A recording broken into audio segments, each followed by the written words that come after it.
Tôr Australia yn y Llewod. Ti yn gapten? Ie, win over Australia yn Ie. 3 test. A beth yw'r stori am y faner? Mae faner yna ysgrifennu bon o wain, ond mae hyfodwyr Kevin Brooks. O ie. Wneith i'r fwy baner yn y stand yn gweld... Wel, siwmai, Alun Wyn. Pwy sydd i yma? Siwmai Rwyl? Siwmai, Steffan Rodri, siwmai. Neis i gwrdd Ti'n siarad Cymraeg? Kevin, dwi e? Ti'n all right? Ti'n dysgu Cymraeg hefyd, Kevin? Dysgu Cymraeg. fi. Siarad tipyn bach. A fi. Esbonio pwy oedd Kevin i ti? Oedd e'n Kevin yn ffordd ddŵr. Ie. Pan o ti yn... chwarae bon o wain.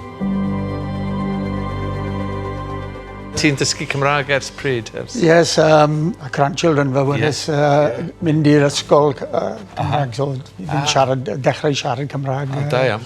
Pan oedd Alun yn 11, Alun, 12, pa fath o chwaraewr oedd e? Arweinydd, leader, tawel, cwrtys gyda teulu hyfryd, so absolute pleasure. O, lluniau. Hyn lluniau. Fi'n teimlo fel yr hwcer. O, lwysad. So, Murrayfield, 19, 9. So, beth oedd oedran di? 12, 13. Ie. Ble mae e? Yr un mwyaf. Ie. Tournament yn Caredin, Cwpan y Byd for juniors, wedi ennill y final. Bachgen mawr. Fi'n Cris yn different because mae Cris... Cris di. Ie, pan bod dim un yn ffit o ti? I Kevin ail-fyw moment y llun iconic yma yn Australia droion. Heddi mae am rannu Atgofion gyda Alun Wyn yn y Gymraeg. Rwy'n cofio banner Cymraeg. 6 o Gorffennaf 2013. Prawf olaf a taith Llewod. Sam Warburton a Paul O'Connell ddim ar gael. Camu ymlaen, Alun Wyn Jones, captain.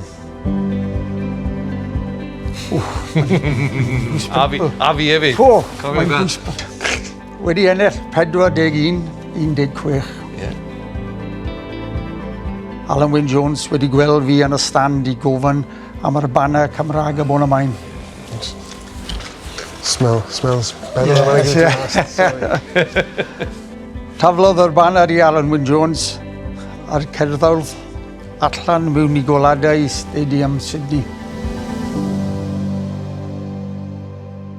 Roedd hwn yr atgog special i mi. Mae'n siŵr bod. Est ti draw i weld e? Ie. Dyna weld e de? Dwi'n Ie. like Dyma ni.